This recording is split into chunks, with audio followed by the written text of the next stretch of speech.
Hello everyone, কেমন আছেন সবাই? আই হোপ আপনারা যে যেখান থেকে আমার ভিডিওটা দেখছেন অনেক বেশি ভালো আছেন। যাই হোক, আজকের ছোট্ট একটা ভিডিও কি নিয়ে সাজিয়েছি সেটাই আপনাদেরকে বলি। সকালবেলা কিছু বাজার করা হয়েছে, আর এই যে নাস্তা তৈরি, আর আমার মেয়েদের কিছু গিফট রয়েছে সেগুলো শেয়ার করব, আর রান্নাবান্না প্রতিদিনের আয়োজনে যা কিছু থাকে সবটাই তো আপনাদেরকে শেয়ার করি। আর সারাদিন রুমের মধ্যে যেসব কাজবাজ করা হয় বা হোক কোনো সুখের বা দুঃখের, সবটাই আপনাদের সাথে শেয়ার করি। আর এই নিয়েই হচ্ছে আমার ফ্যামিলির যে প্রোগ্রাম সেগুলো আপনাদের সাথে শেয়ার করি। তো প্রতিদিনের কাজবাজই শেয়ার করি। যাই হোক, আজকে এই যে সকালবেলা ঘুম থেকে উঠেই বাচ্চাদের জন্য নাস্তা তৈরি করছি, এখান থেকে আমি আমার আজকের ভিডিওটা শুরু করেছি। তো যাই হোক গাইস, এতক্ষণে যারা আমার ভিডিওটা কন্টিনিউ করে ফেলেছেন তাদেরকে বলবো ছোট্ট একটা লাইক দিয়ে ভিডিওটা শেষ করবেন। আর হচ্ছে যারা দেখতে শুরু করবেন তাদের বলবো একটা কমেন্ট এবং একটা লাইক অবশ্যই রেখে যাবেন, আমার জন্য ভালোবাসা দিয়ে যাবেন।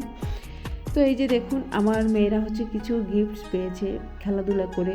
আর এই স্কুলে হচ্ছে মানে আমার মেয়েদের যে স্কুল, সেই স্কুলে এই বছর খেলা হলে পরের বছর হচ্ছে গিফট দেয়। একটা মজার ব্যাপার, আমি এটা কখনো আগে দেখিনি এরকম অবস্থা, এই প্রথমবারই দেখছি।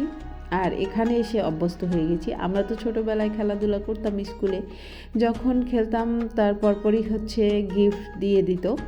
মানে 3 দিন খেলা হতো, 3 দিন পরেই হচ্ছে আমরা গিফট পেয়ে যেতাম। কখনো কখনো তো প্রতিদিনেরটা প্রতিদিনই পেয়ে যেতাম। আর এদের হচ্ছে 1 বছর ধরে অপেক্ষা করতে হয়, আর তারপরে হচ্ছে গিফট পায়।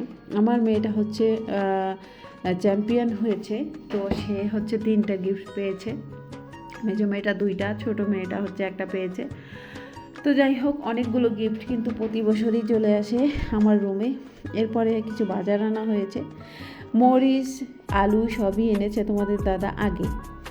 আর আমি আবার গিয়ে দোকান থেকে এগুলো নিয়ে এসেছি, দেখো আমার মনের মতো করে।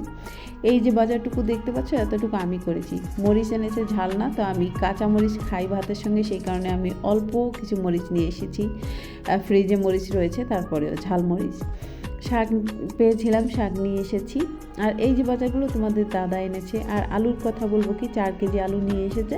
সেই আলুগুলো যখনই পরিষ্কার করছি, ধুতে গিয়ে দেখি আলুর গায়ে অনেক খারাপ অবস্থা, মানে কালো কালো হয়ে গেছে, ভিতরে খারাপ অবস্থা, শক্ত শক্ত কালো কালো কি যেন, মানে খেতে ভালো হবে না। আর সেগুলো কেমন যেন নষ্ট আলু, তো ফেরত দেওয়া হয়নি। আর এই বাজারগুলো তোমাদের দাদা হচ্ছে কাল করে রেখেছে। সিম এনেছে, শীতকালীন যত সবজি দেখো, এই যে শসা, উস্তা, কপি, টমেটো, দেখো সব কিছুই আনা হয়েছে। শীতকালীন যত রকমের সবজি থাকে। আর এই যে হচ্ছে কই মাছ আনা হয়েছে। আর কই মাছ দিয়ে আলু টমেটো দারুণ লাগে খেতে। ইলিশ মাছ হলে তো জমেই যায়, আর কোনো কথা নেই। তো যাই হোক, শীতকালীন সবজি খেতে কিন্তু অনেক বেশি মজা লাগে। আর এই সময় কিন্তু সবজি খেয়ে মানুষ শান্তি পায়, গরমের সময় কিন্তু এতটা মজা লাগে না। তো আমার ইলিশ মাছ রয়েছে, তারপরেও হচ্ছে মাছ আনা হয়েছে কিছু, কারণ একই মাছ কিন্তু সবসময় খেতে ভালো লাগে না। আর অহনার বাবা হচ্ছে রুই মাছটা বেশি খায়, তো আমি বললাম যে এই মাছগুলো একটু নিয়ে আসা হোক, এগুলো আমার একটু পছন্দ বেশি, খাই। আর সামুদ্রিক মাছটা আমার খেতে হয় বেশিরভাগ সময়, আমি খাই ফ্যাটি লিভারের কারণে। আর তাজা মাছ তোমরা তো জানো, যখনই তাজা মাছ হচ্ছে ভাজা হয় তখন কিন্তু জল বের হয় মাছের গায়ে থেকে, আর তেল ছিটছিটে হয়ে যায়। সেই কারণে কম তেলে ভাজতেছি, যাতে জলটা আর কি বের না হয়। আর এই যে দেখো, তারপরেও কি অবস্থা, এই হচ্ছে তাজা মাছের একটা প্রবলেম, কিন্তু খেতে তো মজাদার, কিছুই করার নেই। এদিকে হচ্ছে আলু টমেটো, আর ওদিকে হচ্ছে উস্তা রান্না করব। উস্তা হচ্ছে আমার খুব ফেভারিট, আমার এবং আমার হাজব্যান্ডের। উস্তা রান্না করায় অনেকে তো মজা করে রান্না করতে পারে, অনেকে আবার কিন্তু তেতো করে ফেলে। তাদের সকলকে আমি বলবো একটা ছোট্ট টিপস, যখনই উস্তা রান্না করা হবে তখন কিন্তু খুবই কম জল দিয়ে রান্না করতে হবে, এবং বেশি সময় জাল দেওয়া যাবে না, তাহলে কিন্তু উস্তা থেকে তেতো বের হবে। আর অত বেশি তেতো হলে খাবারটা খেতে মজা না। উস্তা হচ্ছে খুবই উপকারী একটা জিনিস, এবং খুবই সুস্বাদু যদি সেটা রান্না করা ভালো হয় তবে।